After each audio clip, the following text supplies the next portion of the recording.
Good morning, good evening, and good night, and welcome to Requiem per Mersey. And we start our scene with a lonely boat traveling through quite thick and dense fog, heading towards a simple island by the name of Mersey. On this boat is a ruggish, simple fisherman crew, wondering why they're diverting from their normal routine, why they're going to this Mersey place.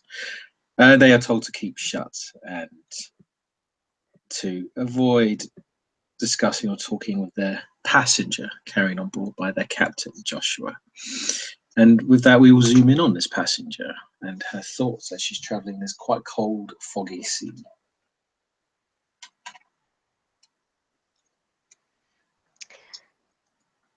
Quite cold foggy sea, and perhaps she notices the cold more than the locals do, being where she's from.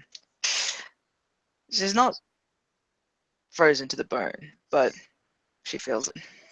Perhaps that's why she's cradling glass after glass of dark, sweet rum twixt two ringed fingers and two ringed hands. It shrugs into her hoodie and just is quite quite steady on the boat. Actually, it took a while for her to get her sea legs, as it were, but once on the boat it came almost natural.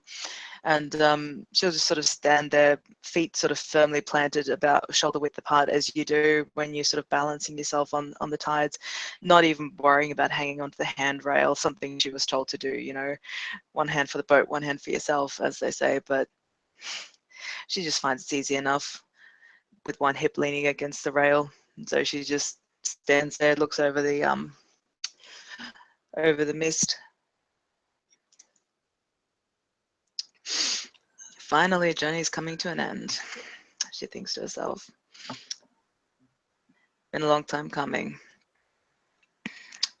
Many hurdles so far. Fuck knows how many hurdles still. Just licks the rest of the rum off her lips. It's gonna be good. It's gonna be good. Fuck, it better be good.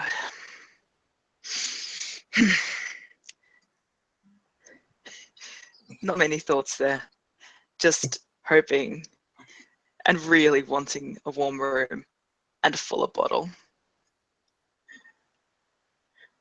As you are thinking these thoughts, perhaps desperately trying to warm yourself up. And yes, you are correct. The other seamen, the fishermen on the boat, barely wearing anything warm. They seem to be walking up and down the hallways and the sides of the boat, barely dressed. They don't really care about the cold. But as you are standing there with your somewhat nearly empty bottle, you will see the captain of this boat, an individual you have met, spoken to before, a family friend, apparently. He will walk up to you, again with this very rugged face and very worn features. He has a look of a man of the sea, and he'll sort of laugh as he sort of walks to you and just sort of goes, "So you finally got your sea legs?"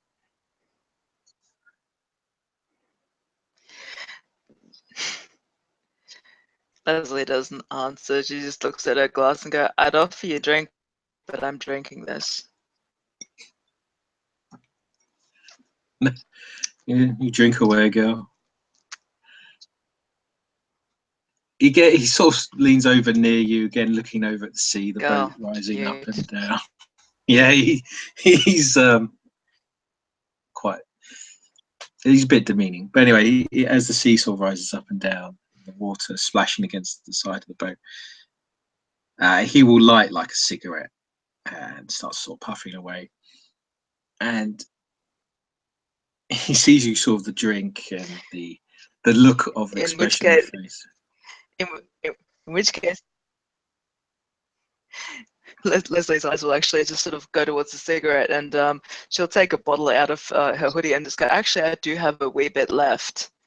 1 for 1. Being that she's out he, of cigarettes. he smiles and just goes, That's a fair trade. And he sort of grabs the cigarette and then no, sorry, he gives you a cigarette and grabs the bowl. Actually, he gives you the pack because he's being friendly here. He's being nice here. So he'll give you the pack of cigarettes. You know, a smoker should never be out at least a pack of 20.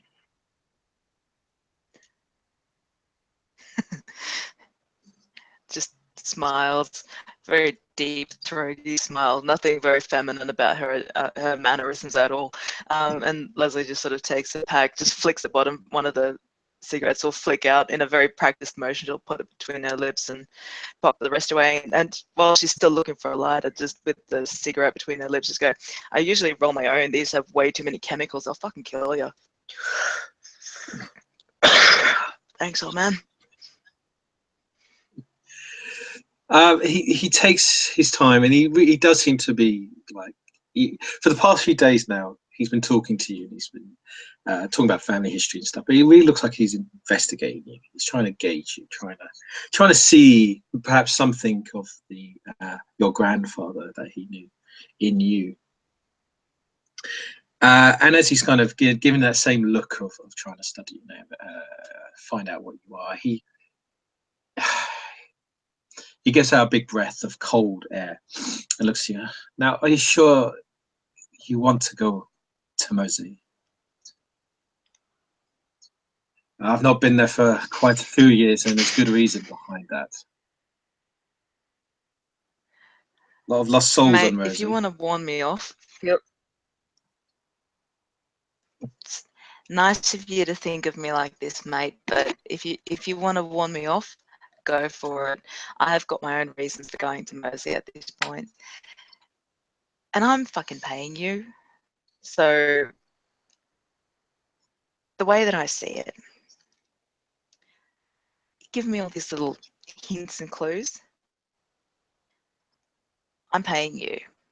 I can add an extra 0 if you want to talk straight.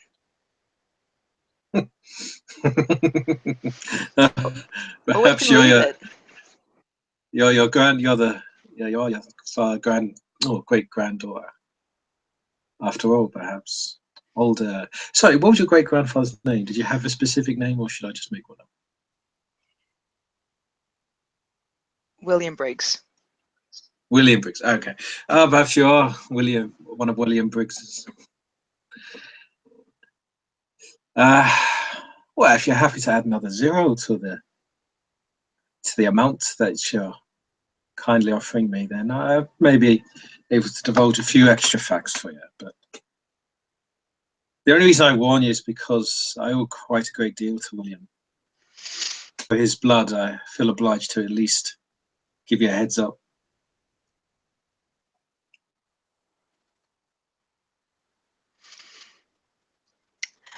Oh, touching. If you do feel so obliged, can you feel obliged maybe in the cabin and out of this fucking wind? All right, forget you're not used to this climate. Come on, I'll get the kettle on. He sort of just basically walks into the kitchen area or the main hall inside the boat. He seems to whistle slightly as if like, oh yeah, bring you in, make you a cuppa.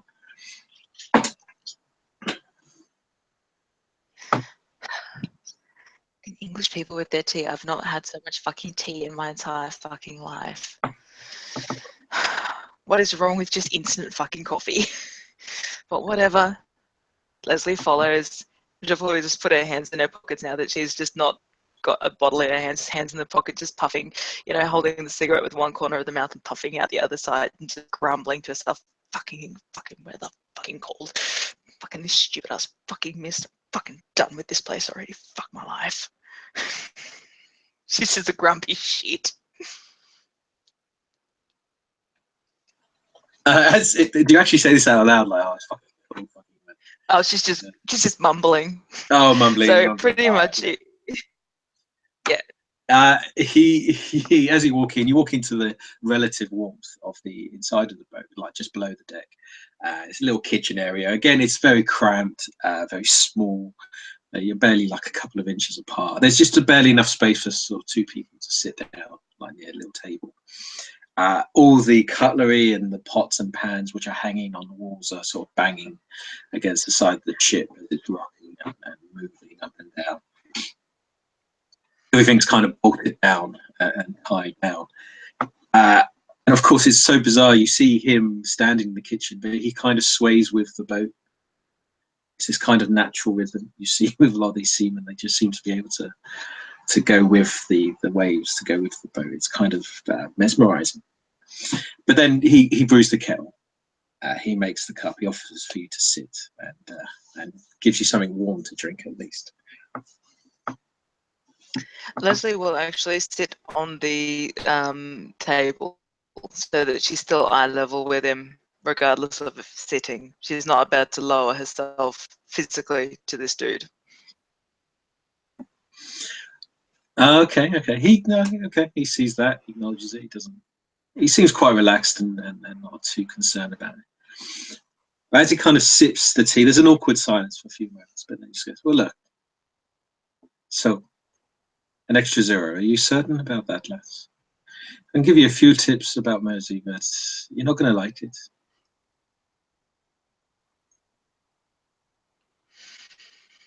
There's a lot of things I already don't like, oh man. Okay, just to get this across, this would be I'll tell your you what. resource for the month, basically. An extra 0 is a lot of money, so it'd be your resources for this month. Okay, that's fine. Just to give you the context of the money. So yeah, he says blah blah blah. Yeah, there's a few tips, but you won't like them.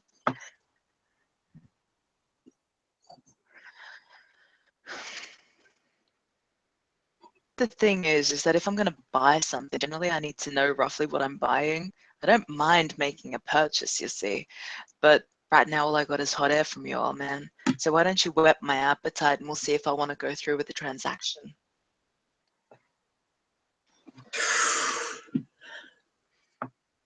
That sounds like a manipulation there. So we'll see. I think a manipulation. Persuasion, manipulation, persuasion. Trying to manipulate him. He's an old salty god. Oh yes, I do. Hold on. Your manipulation is 2. Hang on. And your okay. You have no persuasion. So it will be a -2. That's fine because I'm using willpower in this. Okay. Give me willpower on it, Okay. So hold on. So it's 2 - 2 using willpower. So that's 3, but his resolve is 3. Yep. So it's going to be a chance dice. You could use intimidation, but that's not good. So it's a chance dice. So we'll see what happens. Yep, make it a chance dice. Odds can be in your favor. No, they are not in your favor today. So he looks to you and then just sort of smiles. No. You can't persuade an old fisherman like me to give you samples of the goods. And this is all or nothing deal. My secrets are quite valuable, you see.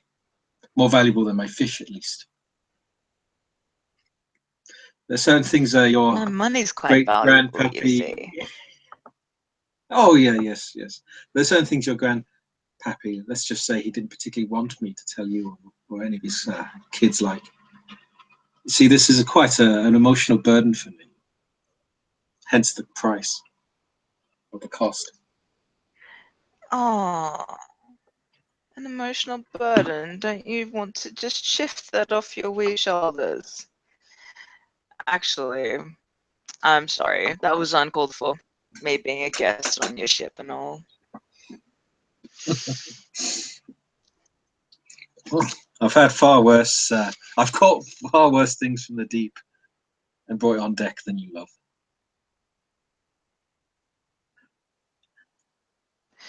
I take that as a challenge, old man.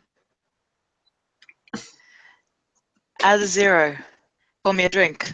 Let's talk. He claps his hands, rubs them together, quite happy. Made a bit of money there. Something to give his kids later. And this time he gets a bottle. He'll get a nice bottle or something from a cupboard underneath the sink. It's some kind of blended whiskey, Scotch. You're not entirely sure. The label is a bit. Actually, I would say there isn't a label on the bottle. So God knows what this stuff is. And he instantly just gets it out and gets like 2 glasses or just pours in your tea. And he goes, well, that's good that we got that over with. So now let's start drinking. This will warm you up, love. And he starts pouring away, and he leaves the bottle for you to keep drinking. Yeah, Now, yeah. what is it exactly you want to know? And I'll answer as best as I can.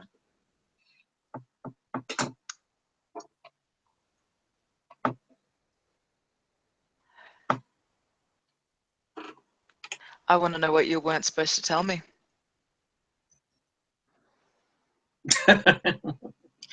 Oh, that's a very, very long and broad answer. A long, boring story, at least. If you want, Let's just simply say that your grandpappy, just didn't want me to tell you that, well, go on. Sorry. that he was a liar, a thief, and not exactly an honest man.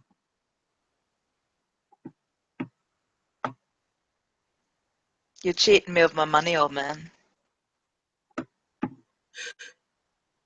Well, that's just a brief description. There's a lot more to it, of course, but that's a longer story.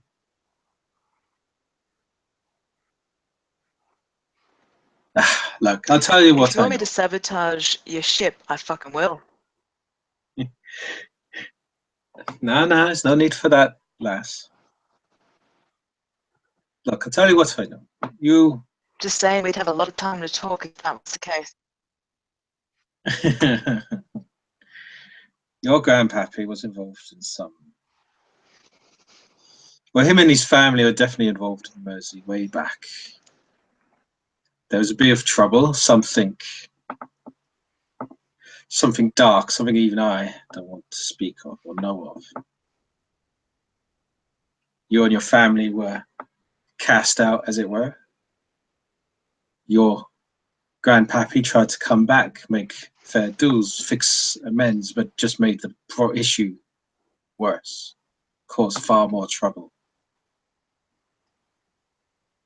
Well, trouble I was slightly involved in as well, and your grandpappy saved me while I was a young lad, and I owe him a great deal for it, such as to why I'm giving you assistance now. Let's just say he swore he'd never return to Mersey. So maybe not None of his. advertise who I am. So maybe not advertise who I am, that's what you're saying. If I was you, love, I wouldn't mention the name of Briggs on the island. And I'd hide that sweet, fancy little silver ring of yours.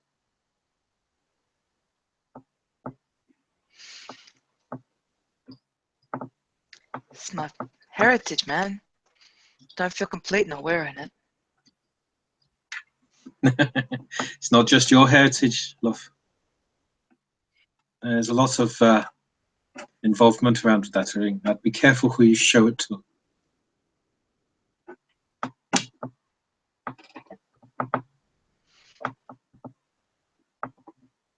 Is this dude fully crapping his pants right now? Or is He's he? that'll be another role to determine whether he's kind of concerned about whether he's what he's telling you. So that would be a wits and empathy. Mine is composure. Composure's not that good, so be too. I don't think I bought.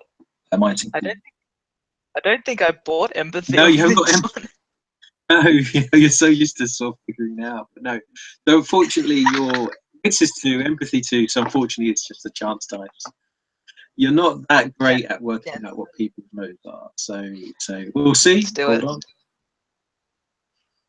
Oh, that was nearly critical though. Critical failure, but that's fine. It's just a 2. You're not sure. All good. His face is quite So solid. I'm just going to take this on board as playful banter among fishermen, as it were. You know, I caught a fish this big, but no, you're fucking lying, cunt. Yeah. So Leslie, or Briggsy as I'm going to call her, because fucking Briggsy, she'll just sort of take the ring off, and you can actually see there's a giant tan mark on her hand where she's obviously worn that ring on that finger for a very long time, and she'll just take it off and go, I suppose that's what bras are good for.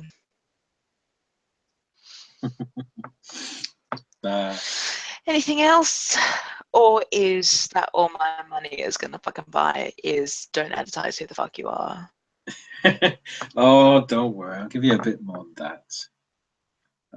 A man of my Well, word. for starters, I'll you can what tell you me need what the to do. fuck went on. For starters, you can Like I fucking let me said, know of why my old man had such a bad rap on this fucking island. like I said, I didn't. He didn't tell me. I wasn't directly involved. I was around in the area and I was in a bit of trouble with something else. You And were he helped involved me enough out. that he had to save your fucking ass. Yeah, let's just say me and a few lads were Because a trying lot of to. motherfuckers get into a lot of motherfucking trouble. Let's just say me and a few friends trying to had some big ideas, and well, they all went bollocks up. Your grandpappy, well, got me out of it. I've been straight ever since. That's true, but he was fleeing some other trouble, something I don't know. I'd love to tell you, love, but it's foggy to me, I guess. All I know is that place, Mersey, is not right. There's some sort of Foggy. demons that sleep there, I tell you. Demons? What the fuck are you smoking, Popeye? Oh, these eyes have seen things, lass. Seen things popping out from the deep. Strange things, screams in the night, all sorts. Always round Mersey. That's why I make sure me and my boys never fish around there.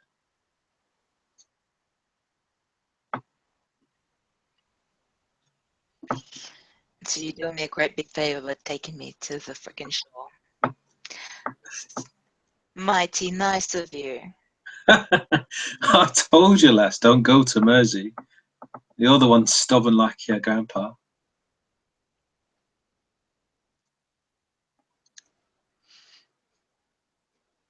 You seem to be well enough to have a bit of money Say on you. anything, she doesn't need to. She just, Leslie will just sit there. And she just sits there with the big grin on her face. Like, I know something you don't know.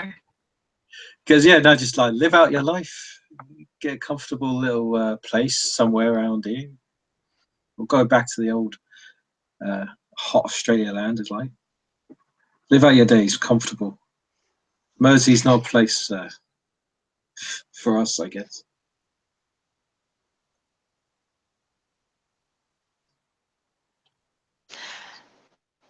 I'm not gonna grow roots here. I'm here for a fucking reason. I'm gonna go in, do my shit, get the fuck out. Tell you what, cut you in for a share. Give me your phone number, where to contact you when I need ways out. You return the favor that my grandpappy did to you. How's that for a deal? Make it worth your while. As soon as you say the word share, like I'll give you a cut of the share, his eye, you don't need to roll empathy for this. His eyes instantly open up. He gives you a look of just not shock, but real concern. As he just goes, no, oh, I fucking knew you did destroy those damn fucking maps. Now, I tell you this, love, do not go to that island. Do not seek what your grandfather was trying to seek. It will only cause you pain and misery like it did him and his whole fucking family.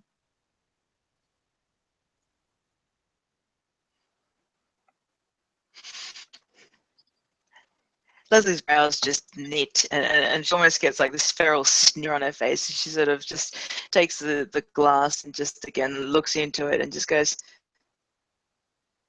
"It's only me left. The fuck pain am I gonna bring on anyone else? It's only me left, motherfucker. Tell you what, are you gonna be too much of a chicken shit to take me to that shore? You anchor right here, and I will fucking swim."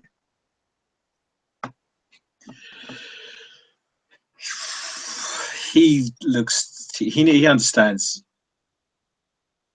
what you're saying. He understands what you're meaning. He knows there's nothing he could say to persuade you on this. He just shakes his head. He does a Christian like cross, a sign of the cross. He puts his hand up and down, left and right. Because, oh, Mother Joseph and Jerry. All right, I'll take her to the island, and I'll stay in port for a couple of days in case you change your mind.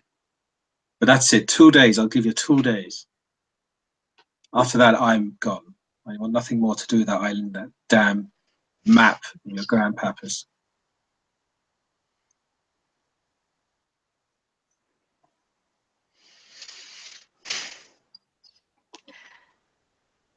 You live your life, I live mine. She'll finish the drink and then head back up to practice her sea legs on the front of the ship, doing the whole "I'm the king of the world" thing with a cigarette. As you like get Queen up, Bee. as you about to get, or as you get up and turn, and let's say it's dramatic. So as you're just about to leave the kitchen, he goes, one thing: if you're intent on digging up secrets, head to that church, St. Paul's Church of Mercy. That's where most of the secrets are buried. That's where the most blood is stained on the side, that damned island. There is no God in that church, I tell you that now.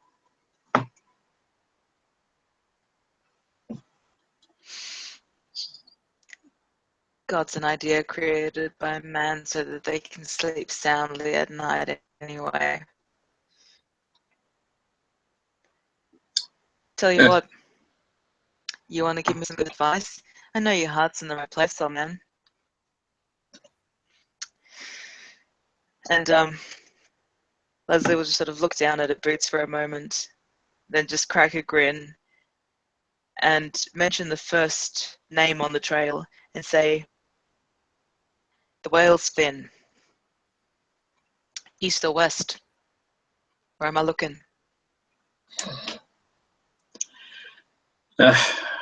He really pauses as if I don't understand what you're talking about. But then you can tell he knows. He becomes quite open about it and just sort of goes, east. That's where the whale tail spins, east. God have mercy on your soul, love.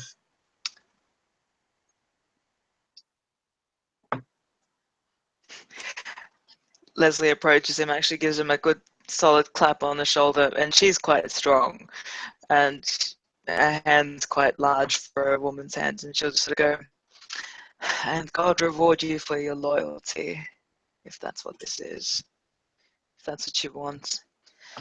I'll be up top. Should be arriving in the next hour or so, by my estimations, via Google Maps.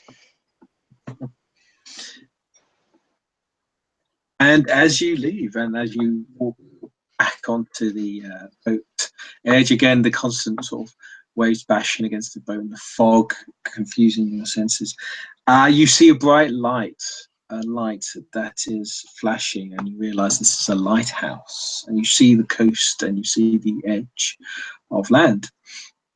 And as you go closer and closer, you realize that, yes, you hear the calls and cries of seagulls, fishermen, the sounds of local life.